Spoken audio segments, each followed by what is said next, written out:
Hello friends, welcome to திஹா design. இன்றைக்கி வீடியோவில் என்ன ஸ்டிச் பார்க்க போகிறோன்னு பார்த்தீங்கன்னா சோட்டி ஸ்டிச். இந்த சோட்டி ஸ்டிச் எப்படி போடுறதுன்றதை ஃபஸ்ட்டு காட்டுறேன். அதுக்கப்புறமா இதை எங்கெல்லாம் யூஸ் பண்ணுறதுங்கிறதையும் சொல்கிறேன். ஃபஸ்ட்டு ஒரு லைன் போட்டுக்கோங்க. சோட்டி ஸ்டிச் போடுறாந்தா நம்ம எப்போதுமே ஸ்டார்டிங் பாயிண்ட்லேருந்து தான் ஸ்டார்ட் பண்ணுவோம். ஆனால் சோட்டி ஸ்டிச்சுக்கு ஏதாவது கொஞ்சம் தள்ளி சென்டர் பாயிண்ட்லேருந்து எடுங்க. கொஞ்சம் தள்ளி இங்கேருந்து ஒரு செயின் எடுத்து இங்கே வந்து ஒரு லாக் செயின் போடுறீங்க. லாக் செயின் போட்டுட்டு ரெண்டாவது செயின் கொண்டு போகிறீங்க இல்லையா, இந்த செயினை கொஞ்சம் லென்த்தாக ஏற்கனவே போட்டிருந்தது இங்கே போட்டிருக்கீங்கன்னா இப்போ கொண்டு போகிறது கொஞ்சம் தள்ளி இந்த இடத்துல வச்சு ஒரு லாக் பண்ணுங்கள். லாக் பண்ணிவிட்டு திரும்ப ஒரு செயின் எடுப்பீங்க. செயின் எடுத்து பக்கத்தில் ஏதாவது லெஃப்ட்டு அல்லது ரைட்டு ஏதாவது ஒரு சைடில் கொண்டு போய் ஒரு செயின் போடுங்க. செயின் போட்டு அந்த இடத்துல ஒரு லாக் பண்ணிவிட்டு திரும்ப கொண்டு வர செயின் ஏற்கனவே போட்டிருந்தீங்க இல்லையா, அந்த செயினை விட தள்ளி கொஞ்சம் தள்ளி லென்த்தாக போடணும். இங்கே வந்து இப்போ லாக் செயின் போடுறோம். லாக் செயின் போட்டுட்டு திரும்ப ஒரு செயின் எடுக்கிறத ஏற்கனவே ரைட் சைடு எடுத்துருந்தீங்கன்னா இந்த சைடு இப்போ லெஃப்ட் சைடு கொண்டு போகிறீங்க. இப்போது லெஃப்ட் சைடில் வந்து இங்கே ஒரு லாக் செயின் போட்டு இதை கொண்டு போகும்போது மட்டும் ஏற்கனவே போட்டிருந்த செயினை விட அதிகமாக கொஞ்சம் தள்ளி கொண்டு போய் செயின் போடணும். லாக் செயின் போட்டுட்டு திரும்ப ஏற்கனவே போட்டது மாதிரி லெஃப்ட் சைடு லாக் போட்டுட்டு திரும்ப கொண்டு போகும்போது லென்த்தாக போய் ஒரு லாக் செயின், திரும்ப கொண்டு வரும்போது இந்த சைடு லாக் செயின். இப்போது இந்த அகலம் எனக்கு போதும் அப்படின்னு முடிவு பண்ணிட்டீங்கன்னா இப்போ என்ன பண்ணணும்னா இங்கேருந்து வந்து இந்த இடத்துல ஒரு லாக் செயின் போடுறீங்க இல்லையா, போட்டுட்டு இதுக்கு மேலேயே சைடில் மேலே வந்து ஒரு செயின் போட்டு இந்த இடத்துல ஒரு லாக் போடுங்க. லாக் போட்டு திரும்ப லென்த்தாக கொண்டு போங்க. ஏற்கனவே போட்டதை விட கொஞ்சம் லென்த்தாக கொண்டு போய் இங்கனக்குள்ளே ஒரு லாக் போடணும். திரும்ப ரெண்டாவது கொண்டு வருவீங்க இல்லையா, அந்த செயினை லெஃப்ட் சைடு கொண்டு வருவீங்க. கொண்டு வரும்போது இந்த இடத்துல ஒரு லாக் போட்டு இங்கே வரைக்கும் போகாமல் கொஞ்சம் வர வர வர வர இறக்கிட்டு போடணும். திரும்ப மேலே கொண்டு போகிறீங்க. சைடில் போய் ஒரு லாக் போட்டு திரும்ப இறக்கும்போது கீழே நல்லா லென்த்தாக கொண்டு போகணும். லென்த்தாக கொண்டு போய் செயின் முடித்து லாக் போடுறீங்க. திரும்ப இந்த சைடு வருவீங்க. வந்து இந்த இடத்துல ஒரு லாக் போடுவீங்க. சைடில் கொண்டு போவீங்க. திரும்ப அங்கே ஒரு லாக் போட்டு திரும்ப போகும்போது லென்த்தாக போவீங்க. திரும்ப எடுத்துகிட்டு வருவீங்க. சைடில் கொண்டு வந்து ஒரு லாக்.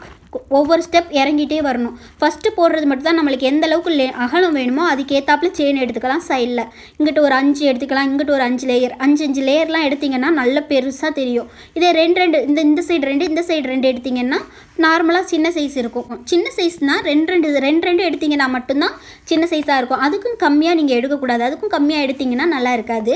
அதுக்கும் மேலே அதாவது இந்த சைடு ஒரு 5 இந்த சைடு ஒரு 5 10 எடுத்திங்கன்னா நல்லா பெருசாக இருக்கும். அதுக்கு மேலேயும் நீங்கள் எடுக்கக்கூடாது. அதுக்கு மேலே எடுத்தாலும் ரொம்ப ப்ராடாக தெரியும். அதனால் இந்த இடத்துல ஒரு லாக் போட்டு இப்படி கொண்டு போய் இதே தான் கண்டினியூ பண்ணிக்கிட்டே வருவோம். உங்களுக்கு தேவையான அளவுக்கு இந்த இடத்துல நீங்கள் ஃபினிஷ் பண்ணுற அகலம் தான் கடைசி வரைக்குமே உங்களுக்கு மெயின்டைன் ஆகும். அதனால் இந்த இடத்துல எந்த அளவுக்கு உங்களுக்கு செயின் வேணுங்கிறத ஃபிக்ஸ் பண்ணி முடிச்சுட்டு அதுக்கப்புறமா இந்த மேலே கொண்டு போகிற செயினை முடித்து நீங்கள் கண்டினியூ பண்ணிகிட்டே வாங்க. இதே மாதிரி தான் கண்டினியூ ஆகிட்ருக்கும். இதில் டபுள் கலர் யூஸ் பண்ணியும் நீங்கள் பண்ணலாம். அதையும் நான் வீடியோவில் சொல்லி காட்டுறேன். இதை எங்கெல்லாம் யூஸ் பண்ணலாங்கிறத இப்போ சொல்கிறேன். பார்த்தீங்கன்னா இப்போ நார்மலாக ஒரு பேக் நெக் இருக்குன்னா இந்த மாதிரி பேக் நெக் இருக்கும். இதில் பார்த்தீங்கன்னா ஃபஸ்ட்டு 3 லேயர் வந்து நம்ம செயின் ஸ்டிச்சு சரி த்ரெட்டில் செயின் ஸ்டிச் கொடுத்து முடிச்சிருவோம். அதுக்கப்புறமா இந்த சோட்டி ஸ்டிச்சை பார்டராக கொடுத்தீங்கன்னா நல்லா கிராண்டாக தெரியும். ஏன்னா எம்போஸ்டாக தெரியும். ஒரு செயின் மேலே இன்னொரு செயின், அதாவது த்ரெட்டு மேலே மேலே மேலே மேலே போடுறனால கொஞ்சம் எம்போஸ்டாக இருக்கிறனால அழகாக யூனிக்காக தெரியும். இந்த மாதிரி இடத்துல யூஸ் பண்ணலாம். இல்லைன்னா ஏதாவது ஒரு கட் ஒர்க் பண்ணுவோம் இல்லையா, இப்போ உள்ளர ஒரு டிசைன் பண்ணிட்டோன்னா அந்த டிசைனை சுற்றி இந்த சோட்டி ஸ்டிச்சை பார்டராக கொடுத்தீங்கனாலும் நல்லாயிருக்கும். அது மட்டும் இல்லாமல் ஏதாவது ஒரு டிசைன் ஷேப் நம்ம ப்ராக்டிஸ் பண்ணுறோம் இல்லையா, இப்போ ஒரு ஃப்ளவர் ஷேப்போ இல்லை ஒரு பூனை நாய் இந்த மாதிரி ஏதாவது ஒரு ஷேப் யூஸ் பண்ணுறோன்னு வச்சுங்களேன். அந்த மாதிரி நீங்கள் ஒரு ஷேப்லாம் யூஸ் பண்ணும்போது அந்த இதை நீங்கள் அவுட்லைனாக செயின் ஸ்டிச்சுக்கு பதில் இந்த சோட்டி ஸ்டிச் கொடுத்தீங்கனாலும் கொஞ்சம் யூனிக்காக இருக்கும். நல்ல ப்ராடாகவும் இருக்கும். ஏன்னா நம்ம எம்போஸ்டாக இருக்கும் இந்த ஸ்டிச் நார்மலாக பார்க்கும்போதே கொஞ்சம் டிஃப்ரெண்ட்டாக இருக்கும். அதனால் இந்த ஸ்டிச்செல்லாம் நீங்கள் பார்டர் லைன் அவுட்லைனுக்கெல்லாம் இதை யூஸ் பண்ணலாம். இன்னும் நல்லா கிராண்டாக தெரியும். இதை எப்படி கிளாத்தில் போடுறதுங்கிறத நான் உங்களுக்கு இப்போ சொல்லி காட்டுறேன் பாருங்கள். இப்போ பார்த்தீங்கன்னா நான் சோட்டி ஸ்டிச்சுக்காக ஒரு லைன் போட்டு வச்சுருக்கேன். இந்த லைன் மேலே தான் ப்ராக்டிஸ் பண்ணணும். நான் ஆல்ரெடி உங்களுக்கு சொல்லியிருந்தேன் இல்லையா, நம்ம எப்போதும் ஸ்டார்டிங் பாயிண்ட்லேருந்து ஸ்டார்ட் பண்ணுவோம். ஆனால் சோட்டி ஸ்டிச்சுக்கு மட்டும் கொஞ்சம் தள்ளி ஸ்டார்ட் பண்ணணும் அப்படின்னு. இப்போ நான் அதே மாதிரி கொஞ்சம் தள்ளி ஸ்டார்ட் பண்ணுறேன். இப்போ இந்த இடத்துலேருந்து ஸ்டார்ட் பண்ணுறேன். இங்கேருந்து ஒரு த்ரெட் எடுத்து வெளியில் கொண்டு வந்திருக்கேன். கொண்டு வந்து நம்ம ஸ்டார்டிங் வச்சுருக்கோம் இல்லையா, அந்த இடத்துல வச்சு ஒரு லாக் போட போகிறேன். லாங் செயின் எடுத்திருக்கேன், ஒரு குட்டி லாக். இப்போது திரும்ப பேக்கில் போகும்போது என்ன சொன்னேன், நம்ம ஆல்ரெடி இங்கே போட்டிருக்கோம் செயின், அதை விட கொஞ்சம் தள்ளி எக்ஸ்ட்ரா இந்த இடத்துல கொண்டு போய் நான் உங்களுக்கு ரெண்டுக்கும் டிஃப்ரெண்ட் தெரியும். இது ஆல்ரெடி போட்ட செயின் இங்கே இருக்குது. நான் இப்போ கொஞ்சம் தள்ளி இந்த இடத்துல போய் ஒரு லாக் போட போகிறேன். இப்போ இப்போது இந்த இடத்துல வச்சு ஒரு லாக் செயின் போட்டுட்டேன். திரும்ப லெஃப்ட் சைடோ அல்லது ரைட் சைடோ ஏதாவது ஒரு சைடு வந்து நீங்கள் ஃபஸ்ட்டு செயின் எடுக்கணும். இப்போ நான் லெஃப்ட் சைடு எடுத்திருக்கேன். லெஃப்ட் சைடில் போயிட்டு ஒரு குட்டி செயின் போட்டு லாக் பண்ணி முடிச்சுக்கிறேன். போயிட்டு திரும்ப கீழே போகும்போது மட்டும் நல்லா லென்த்தாக போகணும். ஆல்ரெடி இங்கே போட்டிருக்கேன், அதுக்கு பக்கத்தில் கொஞ்சம் தள்ளி நான் இங்கே போடுறேன். ரெண்டுக்கும் டிஃப்ரெண்ட் தெரிகிற மாதிரி தான் போட்டிருக்கேன். நல்லா பாருங்கள், ஸ்லோவாக தான் உங்களுக்கு காட்டுறேன். நான் சொல்கிறது உங்களுக்கு புரியலன்னா வீடியோவை மட்டும் வாட்ச் பண்ணிட்டு வந்தால் போதும். இப்போ ரைட் சைடில் போயிட்டேன். ரைட் சைடில் போயிட்டு அந்த இடத்துல வச்சு ஒரு லாக். இப்போ பார்த்தீங்கன்னா நான் ரெண்டு சைடும் ஒரு செயின் தான் போட்டிருக்கேன். இப்போ கொஞ்சம் லென்த்தாக தள்ளி போய் இந்த இடத்துல ஒரு லாக் செயின் போட்டிருக்கேன். இப்போது நான் ரெண்டு சைடும் பார்த்தீங்கன்னா ஒரு செயின் தான் போட்டிருக்கேன். சென்டரில் உள்ள செயின் ஒன்று, மொத்தமே 3 செயினுக்கு இந்த அளவுக்கு தான் திக்னஸ் கிடச்சிருக்கு. இப்போது என்னோடய கிளாத் பார்த்தீங்கன்னா இந்த இடத்துல சுருங்கி இருக்குது. ஏன்னு கேட்டிங்கன்னா எனக்கு இந்த இடத்துல கிளாத் நான் வந்து டைட்டாக ஃபிட் பண்ணாமல் விட்டுருக்கேன். இந்த மாதிரி இழுத்து பண்ணும்போது இந்த இடத்துல இடையில சுருக்கம் விழும். இந்த இழுத்து பண்ணும்போது நீங்கள் கிளாத்தை கொஞ்சம் இழுத்து நல்லா டைட்டாக அட்ஜஸ்ட் பண்ணிங்கன்னா, இப்போ பாருங்கள் நான் கிளாத்தை இழுக்க இது அட்ஜஸ்ட் ஆகுதா, உங்களுக்கு அட்ஜஸ்ட்மெண்ட் தெரியணுங்கிறதுக்காக. ஏன்னா நிறைய பேர் குரூப்பில் இதை ஒரு டவுட்டாக கேட்டிங்க, அதுக்காக தான் நான் தெரியணுங்கிறதுக்காக இந்த மாதிரி கிளாத்தை கொஞ்சம் லூஸாக வச்சுட்டு சொல்லி காட்டுறேன். இப்போ பார்த்தீங்கன்னா கிளாத்தை டைட் பண்ணையில் இந்த இடத்துல சுருக்கம் மறையுது பாருங்கள். அப்போ ஃபஸ்ட்டு மெயின் திங் என்னென்னா நீங்கள் வந்து கிளாத்தை நல்லா டைட்டாக ஃபிக்ஸ் பண்ணியிருக்கணும். தட்டுனீங்கன்னா சவுண்டு கேட்கணும். டம்னு சவுண்டு கேட்டால் மட்டும்தான் உங்களோட கிளாத் டைட்டாக இருக்குன்னு அர்த்தம். அந்தளவுக்கு ஃபிட் பண்ணிவிட்டு அதுக்கப்புறமா பண்ணணும். இப்போ பாருங்கள், நான் திருப்பி கண்டினியூ பண்ணுறேன் பாருங்கள். ஏற்கனவே 2 ஸ்டிச் தான் போட்டிருக்கேன், அதுக்கே இந்தளவுக்கு திக்னஸ் கிடச்சிருக்கு.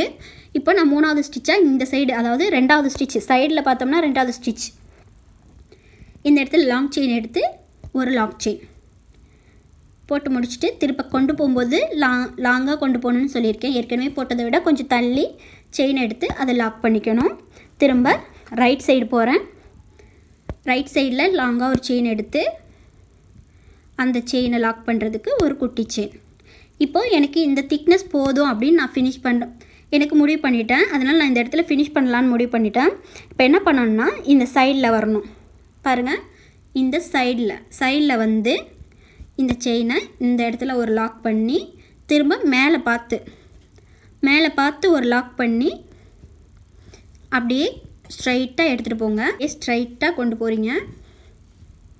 கொண்டு போய் லென்த்தாக ஏற்கனவே போட்டதை விட கொஞ்சம் லென்த்தாக தள்ளி செயின் போட்டு முடிச்சிடுங்க.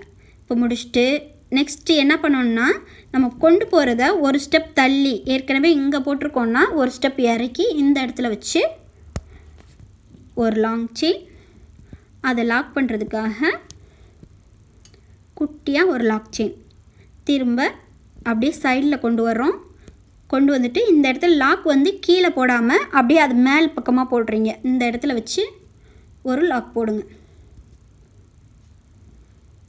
லாக் போட்டு அதை அப்படியே லென்த்தாக இழுக்கும்போது ஏற்கனவே போட்ட செயினை விட கொஞ்சம் தள்ளி லென்த்தாக கொண்டு போனால் தான் இந்த செயின் வந்து எக்ஸ்டெண்ட் ஆகிட்டே இருக்கும். இப்போது கீழே ஒரு ஸ்டெப் இறக்கமாக இந்த இடத்துல வச்சு ஒரு லாங் செயின், அதை லாக் பண்ணுறதுக்காக குட்டி லாக் செயின் அப்படியே பக்கத்தில் கொண்டு வந்துட்டு இந்த லாக்கை என்ன பண்ணணும்னா மேல் பக்கத்தில் போடணும்.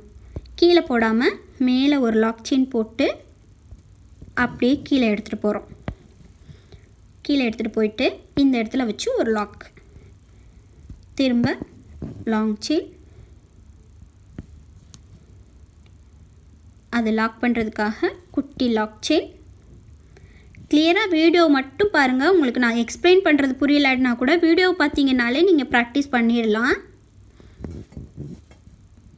அதை லென்த்தாக கொண்டு போயிட்டு ஒரு லாக் செயின், திரும்ப பக்கத்தில் கீழே கொண்டு வரேன்.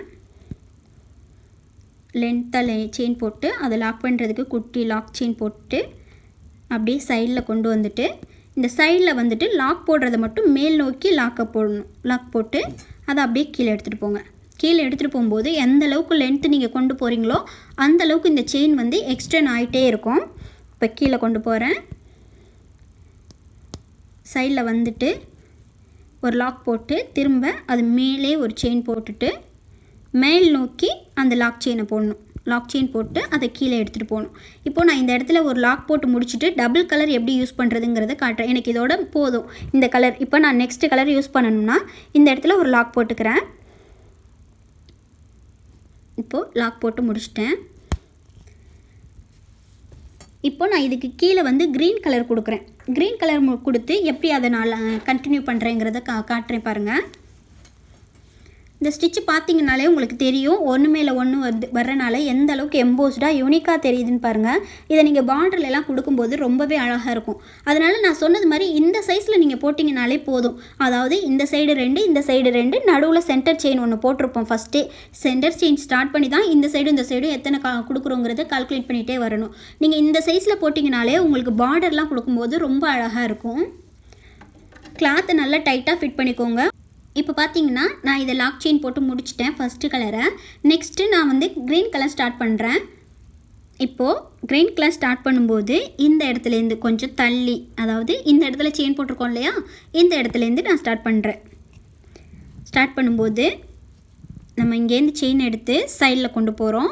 இது ஆல்ரெடி இங்கே போட்டிருக்கோம் இல்லையா, கொஞ்சம் இறக்கமாக இந்த இடத்துல கொண்டு போய் ஒரு லாங் செயின், ஒரு லாக் செயின், அப்படியே அதுக்கு மேலே வச்சு ஒரு செயின் போட்டு அதை லாக் பண்ணுறதுக்கு மேலே கொண்டு போய் ஒரு லாக் போட்டு எடுத்துகிட்டு போகும்போது நல்லா லென்த்தாக கொண்டு போகிறீங்க. இனிமேல் வந்து க்ரீன் கண்டினியூ ஆகணும்னா இதை லென்த்தாக கொண்டு போகணும். இப்போ லாக் போட்டு திரும்ப இதுக்கு கீழே வரும்போது மட்டும் ஒவ்வொரு ஸ்டெப்பு.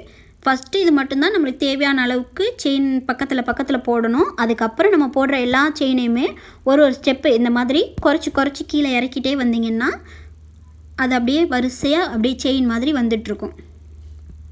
பாருங்கள், இங்கே லாக் போட்டு லென்த்தாக கொண்டு போகிறேன். திரும்ப அங்கே லாங் செயினை முடித்து அதை லாக் பண்ணுறதுக்காக குட்டி லாக் போட்டு திரும்ப சைடில் கொண்டு வரேன். இப்போ பார்த்தீங்கன்னா கொஞ்சம் கொஞ்சமாக அந்த ரோஸ் கலர் வந்து உங்களுக்கு மறைய ஆரம்பிக்கும். மறைஞ்சிட்டு க்ரீன் கலர் வந்து ஃபுல்லாக தெரிய ஆரம்பிக்கும். இப்போ பாருங்கள், மறைய ஆரம்பிச்சிருச்சு. இப்போ மேலே கொண்டு போய் ஒரு லாக் செயின் போடுறேன். திரும்ப அப்படியே கண்டினியூ பண்ணுறேன்.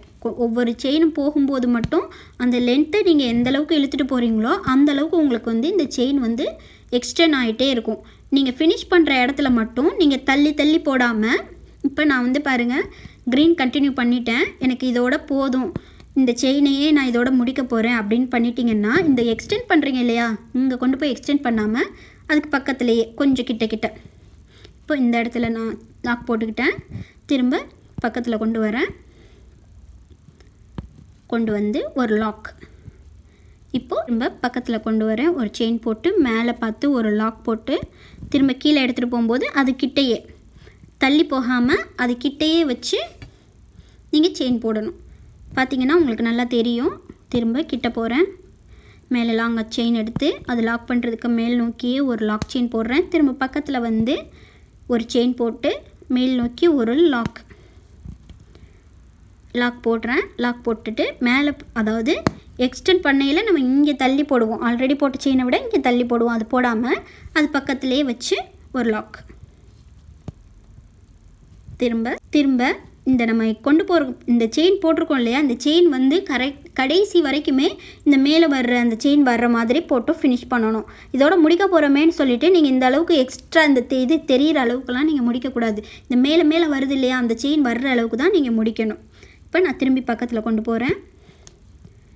ஒரு செயின் எடுத்து அதை லாக் பண்ணுறதுக்காக ஒரு லாக் செயின்.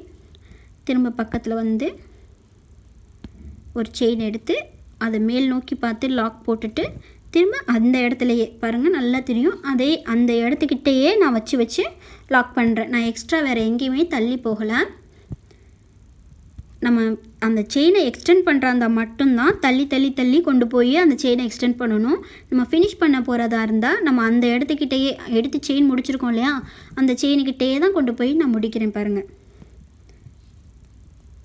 இப்போது இந்த செயினோட நான் கடைசியாக முடிச்சுக்கிறேன். எனக்கு இது கரெக்டாக முடியுது, அதனால் நான் இந்த இடத்துல முடிக்கிறேன். இப்போது ஒரு செயின் எடுக்கிறேன், லாங் செயின். இந்த இடத்துல வச்சு ஒரு லாக் செயின் போடுறேன். திரும்ப சைடில் மேலே கொண்டு வரேன். கொண்டு வந்துட்டு மேல் பார்த்து ஒரு லாக் செயின் போட்டு அப்படியே கீழே எடுத்துகிட்டு போய் இந்த இடத்துல வச்சு ஒரு லாக் செயின் இந்த இடத்துல வச்சு ஃபினிஷ் பண்ணிடுங்க. இதோட முடிஞ்சு இந்த செயின். இப்போ நான் இதோட இந்த சோட்டி ஸ்டிச்சை முடிச்சுக்கிறேன். இப்போது இந்த செயினை நான் லாக் போட்டு முடிச்சிட்டேன். இப்போ பார்த்தீங்கன்னா உங்களுக்கு தெரியும். இதை நீங்கள் நெருக்கமாக போட்டிங்கன்னா இந்த மாதிரி தெரியும். இதுவே நீங்கள் கொஞ்சம் தள்ளி போட்டிங்கன்னா இந்த மாதிரி பெருசாக வரும். உங்களுக்கு எந்த மாதிரி வேணாலும் நீங்கள் மேலே கொண்டு வர செயினை போட்டுக்கலாம். ஆனால் அகலம் முடிவு பண்ணணும்னா நீங்கள் லெஃப்ட்டும் ரைட்டும் எத்தனை செயின் எடுக்கிறீங்களோ அதுக்கு தகுந்தாப்பில் அகலம் பெருசாகிட்டே போகும். நீங்கள் லென்த்து கொண்டு போகணும்னா நீங்கள் இந்த லாஸ்ட்டு கொண்டு போகிற செயினை வந்து லென்த்து பண்ணிக்கிட்டே போகணும். அப்போ தான் இந்த செயின் வந்து லென்த் ஆகிட்டே இருக்கும். சைடில் வந்து உங்களுக்கு அகலம் வரணும்னா ஃபஸ்ட்டு கொண்டு போகிறீங்க இல்லையா 2 சைடு, அதில் எத்தனை செயின் கொண்டு போகிறீங்களோ அதுக்கு தகுந்தாப்பில் அகலம் மாறும். இந்த மாதிரி ப்ராக்டிஸ் பண்ணி பாருங்கள். ப்ராக்டிஸ் பண்ணி பார்த்துட்டு ஏதாவது ஒரு டிசைன்லையும் அப்ளை பண்ணி பாருங்கள். அப்ளை பண்ணி பார்த்துட்டு நம்மளோட வாட்ஸ்அப் குரூப்புக்கு சென்ட் பண்ணுங்கள். உங்களுக்கு ஏதாவது டவுட் இருந்துச்சுன்னா மறக்காமல் கமெண்ட் பண்ணுங்கள். நம்மளோட வாட்ஸ்அப் குரூப்பில் ஜாயின் பண்ணணும்னு நினச்சிங்கன்னா மேலே ஸ்க்ரீனில் தெரிகிற வாட்ஸ்அப் நம்பருக்கு கான்டாக்ட் பண்ணுங்கள். இப்போது இந்த சோட்டி ஸ்டிச்சை நல்லா ப்ராக்டிஸ் பண்ணுங்கள். ப்ராக்டிஸ் பண்ணி பார்த்துட்டு ஏதாவது டவுட் இருந்துச்சுன்னா கமெண்ட் பண்ணுங்கள். இப்போது இந்த ஸ்டிச்சை வந்து எந்தெந்த ஷேப்லலாம் ப்ராக்டிஸ் பண்ணணும்னு சொல்கிறேன் பாருங்கள். ப்ராக்டிஸ் பண்ணும்போது ஃபஸ்ட்டு மேங்கோ ஷேப்பில் ப்ராக்டிஸ் பண்ணுங்கள். ஏன்னா இதில் வந்து இந்த இடத்துல வளைவு வருது. இந்த வளைவுலலாம் நீங்கள் எப்படி கொண்டு வரீங்கன்றது உங்களுக்கு நல்லா தெளிவாக தெரிய வரும். அடுத்ததாக ஒரு ரவுண்ட் ஷேப்பில் ப்ராக்டிஸ் பண்ணுங்கள். ஏன்னா ரவுண்ட் ஷேப்பில் உங்களுக்கு ப்ராக்டிஸ் பண்ண தெரிஞ்சாலே அந்த வளைவெல்லாம் உங்களுக்கு வந்து கவர் பண்ண தெரியும். அடுத்ததாக பார்த்தீங்கன்னா ஏதாவது ஒரு நெக் பேட்டர்ன், இப்போ ரவுண்ட் ஷேப் நெக் பேட்டர்னோ இல்லை ஒரு வி ஷேப் நெக் பேட்டர்னோ ஏதாவது ஒரு நெக் பேட்டர்னில் நீங்கள் வந்து அதே மாதிரி செஞ்சு பாருங்கள். இந்த மாதிரி பார்டர் கொடுக்குற மாதிரியே நீங்கள் வந்து போட்டு பார்த்தீங்கன்னா தான் உங்களுக்கு அந்த ப்ளவுஸில் ஒர்க் பண்ணும்போதெல்லாம் இந்த சோட்டி ஸ்டிச்சை எப்படி யூஸ் பண்ணலாங்கிற ஒரு ஐடியா கிடைக்கும். அதனால் ஏதாவது ஒரு நெக் பேட்டர்ன் உங்களுக்கு எந்த மாதிரி பிடிச்சிருக்கோ அந்த மாதிரி ஒரு நெக் பேட்டர்ன் ட்ரா பண்ணிவிட்டு அது மேலே இந்த சோட்டி ஸ்டிச்சை ட்ரை பண்ணி பாருங்கள். ட்ரை பண்ணி பார்த்துட்டு உங்களுக்கு ஏதாவது டவுட் இருந்துச்சுன்னா மறக்காமல் கமெண்ட் பண்ணுங்கள். நம்மளோட வீடியோவை தான் ஃபஸ்ட் டைம் பார்க்குறீங்கன்னா நம்மளோட வாட்ஸ்அப் குரூப்பில் ஜாயின் பண்ணணும்னு நினச்சிங்கன்னா மேலே ஸ்க்ரீனில் தெரியிற வாட்ஸ்அப் நம்பருக்கு கான்டாக்ட் பண்ணுங்கள்.